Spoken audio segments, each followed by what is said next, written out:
बिस्मिल्लाहिर्रहमानिर्रहीम, अस्सलाम वालेकुम। मैं हूँ लियाकत हुसैन और आप देख रहे हैं मेरा यूट्यूब चैनल। सबसे पहले तो चलते हैं आपको टीवी चैनल से और ख़बरों से पता चल गया होगा कि इमरान रियाज खान साहब की जो रिहाई हो गई है, उनको जब आज कोर्ट में पेश किया गया तो उनके खिलाफ़ जो एफआईआर थी वो 29 नवंबर की जो उन्होंने एक तकरीर की थी जिसमें बाजवा साहब को उन्होंने मुखातिब किया था और उसके ऊपर वो जो एफआईआर कटी थी, तो वहाँ पे वो एक ही पेशी में जज साहब ने उड़ा के उसको हटा दी। उन्होंने बोला कि ऐसी तनकीद तो होती रहती है और वो कोई जो है अब कोई ऐसी पोजीशन पे भी नहीं है और ना ही वो तो रिटायर्ड हो चुके हैं। तो उस पेशी को ख़त्म कर दिया गया और फ़ौरन जो है उनकी जो पेशी को क्या एफआईआर को ही रद्द कर दिया गया, ख़त्म कर दिया गया और जो है उनकी रिहाई अमल में आई। तो हो शाम तक वो रिहा भी हो जाएंगे। तो ये एक अच्छा इकदाम था और हुकूमत को भी ऐसी एफआईआर कटाने से जो है इग्नोर करना चाहिए कि ऐसे आप स्टंट जो छोटे छोटे करते हैं ये तो अपोजिशन के हक में जाते हैं कि एक जो एफआईआर पुराने दौर में कटी हुई है उस पे उठा लिया और कोई किसी एफआईआर पे उठा लिया, कोई स्टंट नहीं बना, उसका कोई मतलब कोई उसमें कोई जान ही नहीं है। उनकी उन एफआईआर पे जब उठाएंगे तो आपको ऐसा ही करना पड़ेगा। इसमें हमारी अदलिया के ऊपर दोबारा एक दफ़ा फिर जो है वो सलूट करना पड़ेगा उनको कि उन्होंने बड़ी हिम्मत का मुजाहरा कर रहे हैं। दूसरी जानिब शेख रशीद साहब की जो कल उनकी पेशी है तो उनको जी एक और उनको एफआईआर का सामना है। एफआईआर सिंध में कट गई, कराची में माचको थाने के अंदर, और जो एफआईआर कटी है वो जो उन्होंने तौहीन बिलावल भुट्टो की है उसके ऊपर कटी है कि उन्होंने बिलावल भुट्टो का नाम परवीन लिया है। तो उसके ऊपर अब जो है कराची से पुलिस इस्लामाबाद के लिए रवाना हो चुकी है और वो कल जब उनको रिहाई मिलेगी वहाँ से तो कराची पुलिस उनको गिरफ्तार कर लेगी।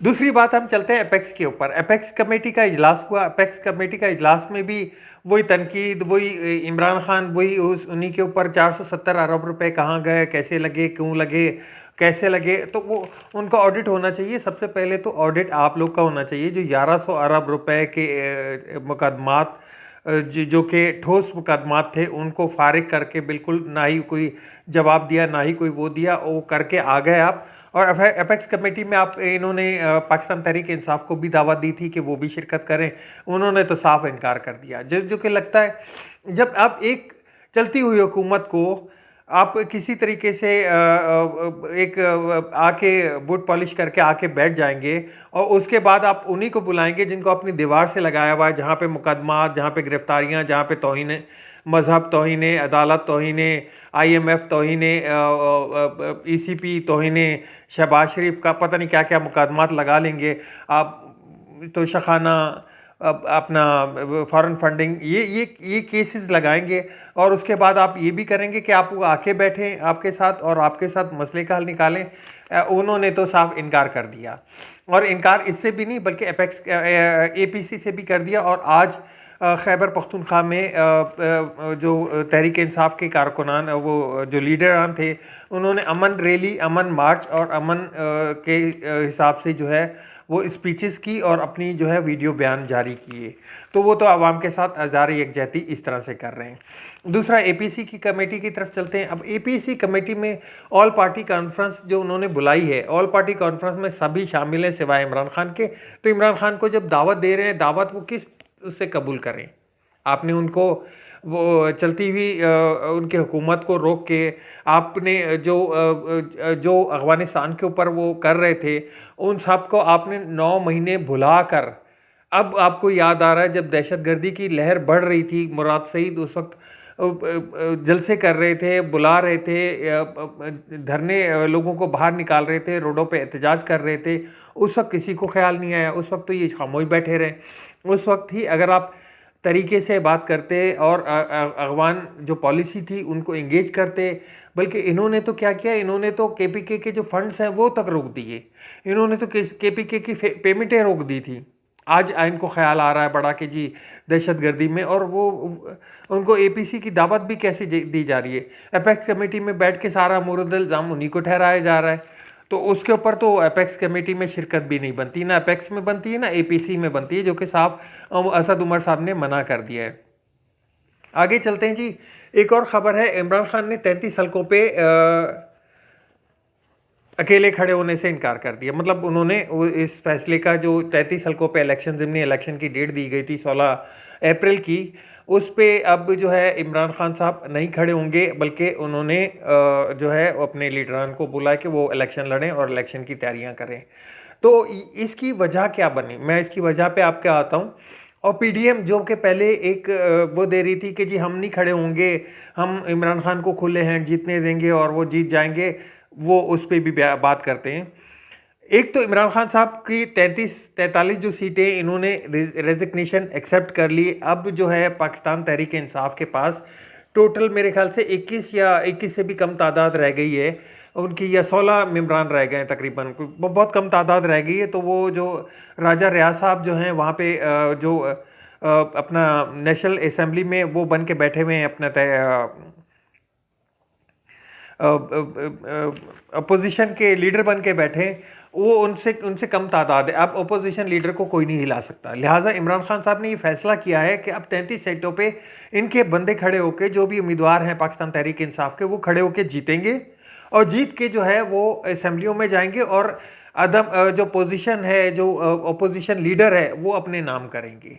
तो ये उनका जो फैसला है वो बिल्कुल दुरुस्त है और मैं भी इसकी तायद करता हूँ। और अब जो है पाकिस्तान तहरीक इंसाफ को ज़ोर शोर से ये इलेक्शन लड़ना चाहिए।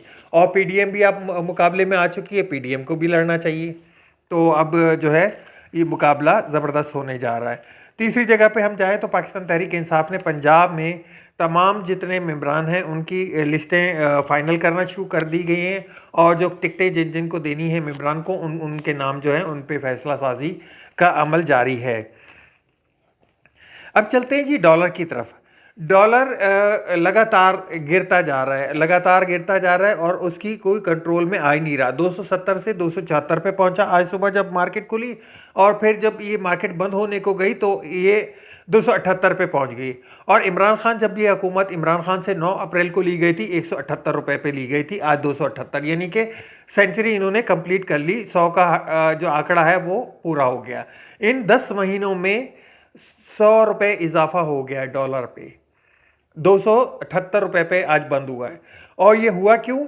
उम्मीद ये की जा रही थी, जहाँ पे मुजम्मिल साहब का बयान आ रहा था और सब लीडरान का, कि जी अब ये इससे ऊपर डॉलर नहीं जाएगा, डॉलर कंट्रोल में आएगा। क्योंकि आज तीसरा दिन जो था आईएमएफ का, तो आईएमएफ ने कुछ ऐसी डिमांड रखी। एक तो उन्होंने तमाम ब्यूरोक्रेसी के असासाजात को डिक्लेयर करने का बोल दिया, जो यहाँ पे पाकिस्तान में भी है और पाकिस्तान से बाहर भी। ये बहुत मुश्किल फ़ैसला होगा इस इम्पोर्टेड हुकूमत के लिए, क्योंकि जो ब्यूरोक्रेसी है, ब्यूरोक्रेसी को हाथ डालना इतना आसान नहीं होगा इनके लिए। दूसरी, उन्होंने जो है आईएमएफ ने एक शर्त लगा दी कि जी इमरान खान साहब या पाकिस्तान तहरीक इंसाफ भी इस जो मुआहदा है इसके ऊपर दस्तखत करेगी।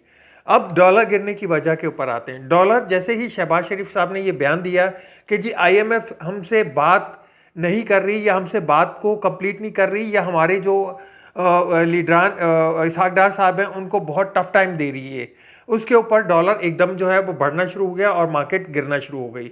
मार्केट में कुछ बेहतरी कल में देखने को आई थी, लेकिन आज फिर जो है डॉलर तकरीबन सुबह से लेके 8 तक शाम तक जो है इंटर बैंक में 5.5 से 6 रुपए तक गिर चुका है।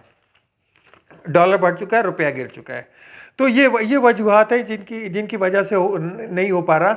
और दूसरी, अगर ये हुकूमत सिंसियर है तो अपने अपने बजट्स में कमी लाए, ना कि इन्होंने 77 जो मुशीरान रखे थे या वज़ीरों रखे थे, उनमें आज एक और की इजाफा हो गया। ऑलरेडी 25 से 28 जो वज़ीर हैं उनके पास पोर्टफोलियो ही नहीं है। वो पोर्टफोलियो इस सूरत में कि कोई इदारा बच ही नहीं रहा जहाँ पे उनको एक्सेप्ट करें। वो तो आपकी जो पीडीएम की जो जमातें हैं उनके कहने पे ये आप लोग जो है वो रोज़ाना एक नए वज़ीर का इफ्तिताह कर देते हैं या उनको एंट्री दे देते हैं और उसके बाद आपके पीछे कुछ है ही नहीं। तो अब जो वज़ीरों की तादाद है वो 78 के करीब जा पहुंची है। इनके तलले अपनी जगह पे आवाम के ऊपर जो है वो बिजली भी, पेट्रोल भी, गैस भी, हर चीज़ महंगी होती जा रही है। डॉलर इनके कंट्रोल में भी नहीं आ रहा। डॉलर मईशत की तो तबाही हो रही है कि इस टाइम जो बेरोज़गारी हुई है, जो बेरोज़गारी के जो फैक्ट्रियां बंद हो रही हैं, जो हर एक कंपनियां बंद हो रही हैं, उधर कोई ध्यान नहीं है इनका। ध्यान सिर्फ जब भी किसी भी कमेटी में बैठेंगे तहरीक इंसाफ को रगड़ा लगाएंगे, तहरीक इंसाफ की FIRs कटवाएंगे, तहरीक इंसाफ के ऊपर ये लोग जो है कुछ ना कुछ करते रहेंगे। आगे चलते हैं जी। जो अरामको की एक सऊदी कंपनी थी जो कि $10 अरब के जिन्होंने इन्वेस्टमेंट का इजहार किया था, उन्होंने भी वो भी अपने कदमों से पीछे हट रहे हैं। उन्होंने वजह साफ ये बोली है कि ना तो सियासी इस्तेकाम आ रहा है, ना ही मईशत पे कोई ख़ास तवज्जो दी जा रही है। इस वजह से वो अपने इस प्रोग्राम से भी पीछे हटते जा रहे हैं। उसी के साथ ही रेकोडेट का जो मामला है, रेकोडेट ने भी अपने जो काम शुरू करने थे, जिसकी वो पेमेंट भी कर चुके हैं, अभी हालिया उनको किस्त भी मिली है, वो भी उससे जो है कतरा रही है आते हुए। इसके साथ ही अरामको और रेकोडेक ये दोनों आते हुए घबरा रहे हैं। साथ ही मैं आपको ज़र मुबादला के ज़खायर की पोजीशन भी बताता चलूँ। कल ज़र मुबादला के ज़खायर जो हैं वो 3.06 यानी कि 3.06 अरब डॉलर बाकी रह गए। उनमें से कुछ पेमेंटें करनी थी, वो पेमेंटें करने के बाद अब जो है इंतहाई कम पोजीशन पे आ चुके हैं। वजह वही सियासी अदम इस्तेकाम की वजह से। जब तक सियासी अदम इस्तेकाम नहीं आएगा, और सियासी अदम इस्तेकाम किस तरह से आएगा, ये सिर्फ ये चाहते हैं कि किसी तरह से इमरान खान को आउट करवा दें, उनकी नाहली करवा दें, उनके ऊपर कोई और केस डाल दें, और किसी तरीके से उनको जो है वो दीवार के साथ लगा दें और सियासी अदम इस्तेकाम लेके आ जाएं। तो ये इस तरह से नहीं है। आज तक के लिए इतना ही। मिलते हैं नेक्स्ट व्लॉग में। नेक्स्ट व्लॉग में बहुत अहम खबरों के साथ मैं आऊँगा, और आप मेरे चैनल को सब्सक्राइब ज़रूर करें, चैनल को शेयर ज़रूर करें, कमेंट्स का इंतज़ार रहेगा। अल्लाह हाफिज़। पाकिस्तान जिंदाबाद।